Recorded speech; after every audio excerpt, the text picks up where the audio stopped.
हमारे पास के प्रिंसिपल जुनेद अख्तर बिल्ला साहब पहले कहते थे कि एक एक इंच जो जगह है ये सारी चर्च लैंड है, लेकिन अब कहते हैं कि ये जनाब गवर्नमेंट की है। और हम आपको बताएं कि 78 में सुप्रीम कोर्ट ने ये फैसला दिया था कि जितने भी इदारे नेशनलाइज हुए हैं ये सब के सब जो है ये चर्च के हैं, इनकी जगह चर्च के, सिर्फ इंतज़ामिया जो है ना वो गवर्नमेंट के अंडर आई है। इसके बावजूद भी ये हमारी ने वो खुद लिख के भी इसने हमें दिया है कि ये सारा कुछ जो है चर्च लैंड है। इसके बाद भी जो हमारा आदमी कोई भी मुलाजिम रिटायर होता है, एक हमारे एल्डर कैलम साहब रिटायर हुए थे 12 साल बाद, उन्हें बिल्कुल पेंशन ना दी और ख़ास फिर वो मर गया। इसी तरह एक शौकत साहब है, वो भी लेक्चर असिस्टेंट है, उसे 5 साल हो गए हैं, वो भी रिटायर हुआ है। इसके बाद हमारे एक मनवर साहब हैं, वो रिटायर हुए हैं, उन्हें भी 1 साल हुआ है। ये मेरे साथ ही बैठे हुए हैं। वो जनाबी आला ये इतना तंग करता है, कहता है जितनी देर तक ये घर नहीं छोड़ोगे और इन घरों में जो मुसलमान नहीं आएंगे उतनी देर तक मैं आपकी पेंशन और आपके बकाया जाता। और इसके अलावा आप कहता है कि केस उठा लो और हम मुझसे पैसे ले लो, मेरे पास बड़ा कॉलेज का पैसा है। तो जनाबी आला हम क्या करें इनसे? हुकूमत से कहते हैं, हम आलादारों से कहते हैं, हमारी सुनता कोई नहीं। अब हमने बिशप साहब से रिक्वेस्ट की हुई है कि हम आपके घरों में रहते हैं, ये तो हमें बहुत ज़्यादा थ्रेट करते हैं, बहुत ज़्यादा धमकियाँ देते हैं, लगता कि हमले करवाते हैं।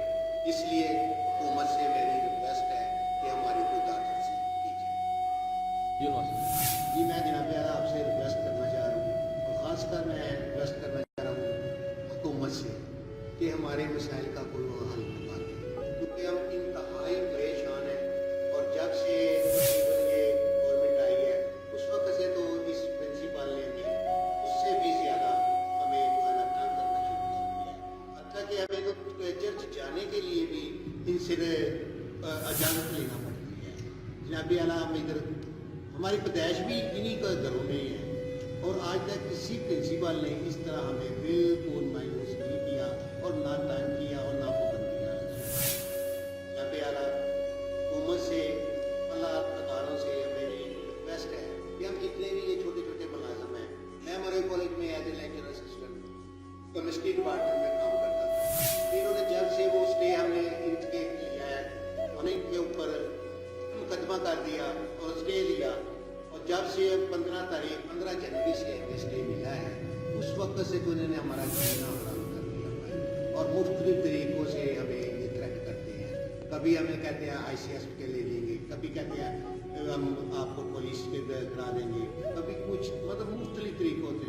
हत्ता कि इन्होंने कल खासकर मेरे साथ जो है अपने ये कॉलेज, हालांकि वो गार्ड तो बच्चों के लिए है, सिक्योरिटी गार्ड के लिए, इन्होंने स्पेशल एक आदमी तैयार किया और मेरे पे कातिलाना हमला करने की कोशिश। वो तो मेरा एक साथी था मेरे साथ बैठा हुआ, उसने वो सारा बचबचिया कराया मुझे। और जब मैंने आला काम यानी कि प्रिंसिपल से बात की तो वो कहता है निकल जा मेरे दफ्तर से, खबरदार, क्योंकि आपने तो ये क्लास 4 वाले खाक लोगों को मेरे सामने खड़ा कर दिया है। जनाब अल्लाह हम क्या करें, अदालत जाए तब भी हमें नहीं जीने देता। अगर हम आला अदालतों से बात करें तब ये आला काम से बात करें तो सुनते नहीं है, हम करें तो करें क्या। इसलिए मेरी आपसे रिक्वेस्ट है कि हमारा ये मुतालबा जो क्रिश्चियन कम्यूनिटी मरे कॉलेज में रिहाइश पसीद है और चर्च जाती है, इनको वो जीने दे, आराम से जीने दे, यही मेरी